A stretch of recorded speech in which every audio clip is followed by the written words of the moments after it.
Youth Congress സംസ്ഥാന അധ്യക്ഷൻ രാഹുൽ മാങ്കൂട്ടത്തിലെ വീട്ടിൽ കയറി അറസ്റ്റ് ചെയ്ത് ബന്ധപ്പെട്ട് വലിയ പ്രതിഷേധങ്ങൾ സംസ്ഥാനത്ത് നടക്കുകയാണ്. ഈ പോലീസ് രാത്രി ഒരു യുവജന നേതാവിന്റെ വീട്ടിൽ കയറിയിട്ട് അറസ്റ്റ് ചെയ്യുന്നു എന്ന് പറയുന്നത് ഒരു ശരിയായ നടപടിയാണെന്ന് തോന്നുന്നുണ്ടോ? ഈ അത് ശരിയല്ല എന്ന് ഇപ്പോൾ അല്പം നേരത്തെ ഞാനിങ്ങോട്ട് കയറുന്നതിന് മുമ്പ് ശ്രീ ചാണ്ടി ഉമ്മന്റെ ഒരു ടെലിവിൻ കേട്ടുകൊണ്ടാണ് ഇങ്ങോട്ട് കയറിയത്.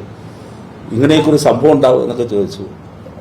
വീട്ടില് പിതാവിന്റെ ഫോട്ടോ വെച്ചിട്ടുണ്ടെങ്കിൽ ഫോട്ടോയുടെ മുമ്പിൽ ചോദിക്കുന്നത് നല്ലതാ, ഇങ്ങനെയൊക്കെ സംഭവം ഉണ്ടാവോ, ഇത് ഭീകരവാഴ്ചയാണെന്ന്. പിതാവിന്റെ ഫോട്ടോയുടെ മുമ്പിലെ ഉമ്മൻചാണ്ടിയുടെ ഭരണകാലത്ത് വീടുകളിൽ കയറി വനിതകളെ അറസ്റ്റ് ചെയ്തിട്ടുണ്ട്. പാതിരാത്രി വീട് ചവിട്ടി തുറന്നു. ഞങ്ങളുടെ എല്ലാവരുടെയും വീടുകളിൽ കയറിയിട്ടുണ്ട്. അന്നത്തെ SFIയുടെ സംസ്ഥാന പ്രസിഡന്റ്, ഇന്നത്തെ DYFIയുടെ, ഇന്ന് CPMന്റെ സംസ്ഥാന സെക്രട്ടേറിയറ്റ് അംഗം സഖാവ് PK ബിജുവിനെ കയ്യിൽ കയ്യാമം വെച്ചാണ് കൊണ്ടുപോയത്. ഈ തിരുവനന്തപുരം നഗരത്തിൽ, പട്ടണത്തിൽ വീട്ടിൽ കയറി അറസ്റ്റ് ചെയ്തിട്ടില്ലെന്നോ? വീട്ടിൽ കയറി അറസ്റ്റ് ചെയ്ത് എത്ര സംഭവങ്ങളാണ് അറിയേണ്ടത്? വേറൊരാൾ അല്പം നേരത്തെ ഞെട്ടുന്നത് കണ്ടു, പൊട്ടിത്തെറിക്കുന്നത് കണ്ടു. ആരാ? ശ്രീ തിരുവഞ്ചൂർ രാധാകൃഷ്ണൻ. ഇപ്പോൾ ഇങ്ങോട്ട് കയറുമ്പോൾ ടെലിവിഷൻ സ്ക്രീനിൽ ഞെട്ടിത്തെറിക്കാൻ പറ്റിയ ആളാണ് തിരുവഞ്ചൂർ രാധാകൃഷ്ണൻ. എത്ര വനിതകളെയാണ് ആക്രമിച്ചത്? എത്ര പേരുടെ വീടുകളിൽ കയറിയതിന്റെ കണക്ക് വേണം. വീട്ടിൽ കയറി അറസ്റ്റ് ചെയ്തു എന്നുള്ളതാണ്. അല്ല, എന്തിനായിരുന്നു അറസ്റ്റ്? എന്തായിരുന്നു നടന്ന സംഭവങ്ങൾ? ഈ തലസ്ഥാന നഗരത്തിന്റെ ചരിത്രത്തിൽ ഇതുപോലെ ഒരു കലാപം നടത്തിയിട്ടുണ്ടോ? എന്തിനായിരുന്നു? എന്തെങ്കിലും ഒരു കോസ്റ്റ് വേണ്ടേ? എന്നിട്ട് വ്യാപകമായി നാശനഷ്ടങ്ങൾ ഉണ്ടാക്കുക.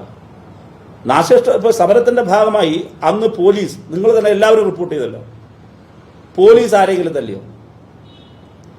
മണിക്കൂറുകളോളം എന്തെല്ലാം ചെയ്തു? പിങ്ക് പോലീസിന്റെ വാഹനം അടിച്ചു ചേർത്തതിന്റെ അതിന്റെ സാങ്കത്യം എന്താണ്? പിങ്ക് പോലീസിന്റെ, വനിതാ പോലീസാണ് അതിനകത്ത് ഉണ്ടാവുക. പിങ്ക് പോലീസിന്റെ വാഹനം അടിച്ചു തകർത്ത് അതിനകത്തിരുന്ന ആളുകളെ മോചിപ്പിച്ചു. കേരളത്തിന്റെ ചരിത്രത്തിൽ ഈ അറസ്റ്റ് ചെയ്ത് അകത്ത് വെക്കുന്നവരെ മോചിപ്പിക്കുകയാണ്. അപ്പൊ ഇത്തരത്തിലുള്ള സംഭവങ്ങൾ ഉണ്ടാകുമ്പോൾ പോലീസിന്റെ നടപടി ഉണ്ടാകും. പിന്നെ ഇദ്ദേഹത്തെ സംബന്ധിച്ച് ഇത് ഏതിനാണ് അറസ്റ്റ് എന്നും പറയാൻ പറ്റില്ലല്ലോ. ഞാനിപ്പോ ഇദ്ദേഹത്തെ ഇങ്ങനെ കോൺഗ്രസിന്റെ നേതാക്കൾ ഈ വിശുദ്ധനായി ഇങ്ങനെ പ്രഖ്യാപിക്കുന്നുണ്ടായിരുന്നു. ഈ വ്യാജരേഖ കേസിൽ കോൺഗ്രസ് നേതാക്കളുടെ അഭിപ്രായം എന്താണെന്ന് കൂടി പറഞ്ഞു കേട്ടാൽ കൊള്ളാം.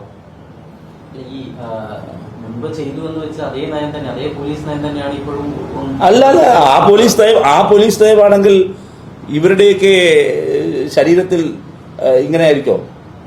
അതേ പോലീസ് നയം ഇപ്പോഴെന്നല്ല ഞാൻ പറഞ്ഞത്. ഞങ്ങൾക്ക് ഇങ്ങനെ ഒരു പോലീസ് നയമില്ല. പോലീസ് എന്താണ്? പോലീസ് അറസ്റ്റ് ചെയ്തത് ഒരു കേസിലെ പ്രതിയെ സ്വാഭാവികമായും പോലീസ് അറസ്റ്റ് ചെയ്യാം. അദ്ദേഹം യഥാർത്ഥത്തിൽ ചെയ്യേണ്ടിയിരുന്നത് നിയമവാഴ്ചയിൽ വിശ്വാസമുണ്ട് എങ്കിൽ അദ്ദേഹത്തിന് ഈ കാലയളവിൽ അദ്ദേഹത്തിന് ജാമ്യത്തിൽ നിൽക്കുക മറ്റു അക്കാര്യത്തിൽ ചെയ്യാമായിരുന്നു. അപ്പൊ അദ്ദേഹം അറസ്റ്റ് ചെയ്തിട്ടുണ്ടാകും. പക്ഷേ ഈ രാഹുൽ മാങ്കൂട്ടത്തിൽ എന്ന് പറയുന്ന യൂത്ത് കോൺഗ്രസിന്റെ സംസ്ഥാന പ്രസിഡന്റിനെ സംബന്ധിച്ച് ഈ തിരുവനന്തപുരത്ത് ഒരു കേസ് മാത്രമല്ലല്ലോ അന്വേഷണം നടക്കുന്നത്. പോലീസുകളോട് പ്രതികരിച്ചോ? എന്തിലാണ് അറസ്റ്റ്? ഈ സമരത്തിൽ തന്നെയാണോ? സമരത്തിൽ തന്നെയാണ്. അപ്പൊ സമരത്തിന്റെ ഭാഗമായിട്ട് അന്ന് കാട്ടിക്കൂട്ടിയ കാര്യങ്ങൾക്ക് അന്ന് തന്നെ പുള്ളി അറസ്റ്റ് ചെയ്തുകൊണ്ട് പോകാനായിരുന്നല്ലോ പുള്ളിയുടെ ആഗ്രഹം. പിന്നെന്താ പിന്നെ നിലവിളിക്കുന്ന കാര്യം എന്താ? പിന്നെ ഇത് ആദ്യത്തെ സംഭവമാണ്, ഇതെന്തോ വലിയ സംഭവമാണ് എന്നൊന്നും പറഞ്ഞ ആരും ഇങ്ങോട്ട് വരേണ്ടതില്ല. ഇപ്പോ നമ്മുടെ ഉമ്മൻചാണ്ടിയുടെ ഭരണകാലത്ത് തിരുവഞ്ചൂർ രാധാകൃഷ്ണൻ ആഭ്യന്തരമന്ത്രിയായിരുന്നപ്പോൾ, രമേശ് ചെന്നിത്തല ആഭ്യന്തരമന്ത്രിയായിരുന്നപ്പോൾ സമീപകാല ചരിത്രത്തിലാണ് ഞങ്ങളുടെയൊക്കെ വീടുകൾ എത്ര മണി കയറിയത്? എത്രയോ പ്രവർത്തകരെയാണ് ആക്രമിച്ചു പിടിച്ചത്. പിന്നെ പോലീസ് നയത്തിന്റെ കാര്യം പറഞ്ഞു. പോലീസ് നയം കഴിഞ്ഞ പോലീസ് നയമാണോ ഇപ്പോഴത്തെ പോലീസ് നയം? പോലീസിനെ തുടർച്ചയായി ആക്രമിക്കുമ്പോഴും പോലീസ് തിരിച്ചെന്തെങ്കിലും ഒരു കാര്യം ചെയ്തിട്ടുണ്ടോ? പോലീസ് അവരെ ആക്രമിച്ചോ? അത് ഇലക്ട്രിക് ബാറ്റനായിരുന്നു ഉപയോഗിച്ചിരുന്നത്. മാരകായുധങ്ങൾ, ഗ്രനേഡുകൾ, ഇലക്ട്രിക് ബാറ്റൺ. ഇപ്പൊ കണ്ണീർവാതക ഷെല്ല് പൊട്ടിച്ചപ്പോഴാ പ്രശ്നം. ഇലക്ട്രിക് ബാറ്റണും അതോടൊപ്പം തന്നെ തീവ്രമായ ആയുധങ്ങളും അന്ന് ഉപയോഗിച്ചിരുന്നു. കേരളത്തിന്റെ സമരചരിത്രത്തിൽ ആദ്യമായിട്ടാണ് ഇലക്ട്രിക് ബാറ്റൺ എന്ന് ഉപയോഗിക്കുന്നത്. അതും സ്വകാര്യ ഭാഗങ്ങളിൽ. കാലടി സർവകലാശാലയുടെ അന്നത്തെ ചെയർമാന്റെ നട റോഡിലാണ്. അതിന്റെ വിഷ്വൽസ് വളരെ മനുഷ്യാവകാശ പ്രവർത്തകർ തന്നെ എല്ലാവരും ഞെട്ടലുളവാക്കിയ എത്രയോ സംഭവങ്ങൾ. ഞാൻ ഓരോന്ന് ആവർത്തിച്ചു പോകുന്നില്ല. എത്രയോ പെൺകുട്ടികളെ അറസ്റ്റ് ചെയ്തത് മാത്രമല്ല, വീടുകളിൽ കയറി അറസ്റ്റ് ചെയ്തത്, ആക്രമിച്ചത്, ജയിലിലടച്ചത്, കൈയും കാലും തല്ലി ഒടിച്ചത്, എത്രയോ സംഭവങ്ങളാണ്.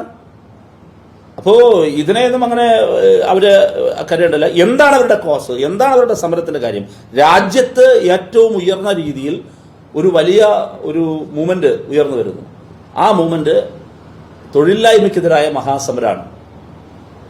രാജ്യത്തെ തൊഴിലില്ലായ്മയ്ക്കെതിരായ മഹാസമരത്തിൽ എവിടെയുമില്ലാത്ത യൂത്ത് കോൺഗ്രസ് കേരളത്തിൽ മാർക്സിസ്റ്റ് വിരുദ്ധത ആയുധമാക്കിയെടുത്ത് ഇപ്പോൾ ഇറങ്ങി പുറപ്പെട്ടിരിക്കുകയാണ്. അതാണ് കണ്ടുകൊണ്ടിരിക്കുന്നത്.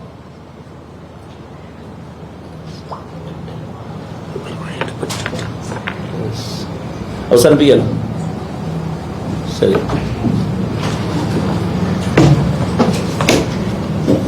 അപ്പോൾ ശരി, പങ്കെടുത്തത്